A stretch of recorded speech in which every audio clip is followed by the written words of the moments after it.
Hey, good morning, everybody. It's good to see you again. I want to share something out of the book of Matthew, chapter 22. Matthew 22, verse 37 says this: Jesus replied, "You must love the Lord your God with all your heart, with all your soul, and with all your mind. This is the first and greatest commandment.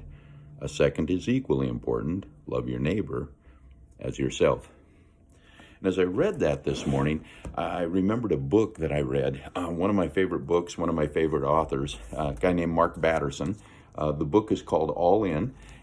I'd highly encourage you to get this book. But he shares something that just reminded me of this verse. In one chapter, he shares, in February of 1519, the explorer Cortez set sail for Mexico with 11 ships, 13 horses, 110 sailors, and 553 soldiers. The population, the indigenous population, when he arrived, was 5 million people. From a mathematical standpoint, the odds were stacked against him. Two previous expeditions had failed to establish even a settlement in the New World, but Cortez captured most of South America. Now, supposedly, what Cortez is reported to have done after landing is incredible. He issued an order that turned the mission into an all or nothing proposition.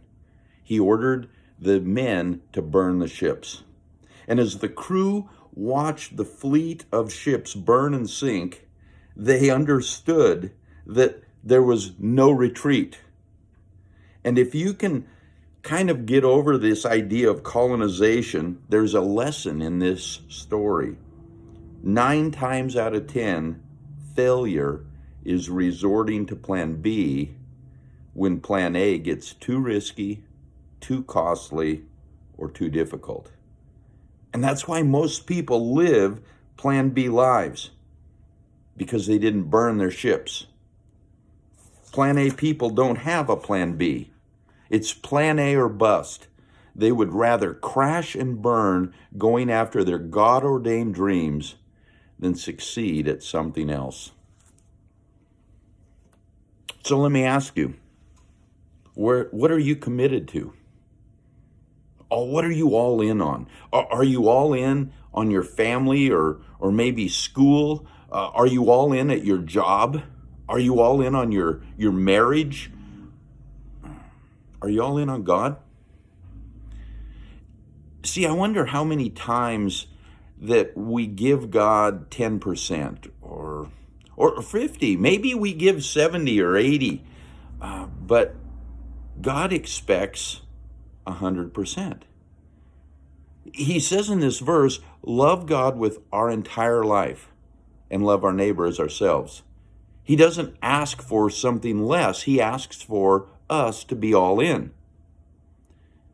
And if you can understand that, that's a blessing in our lives. God has a plan for our lives that will surpass all our expectations. It's more than you can imagine. It's the adventure of following Jesus, but you have to be all in. It's all or nothing with Jesus. You give your entire life to Jesus because it's worth it.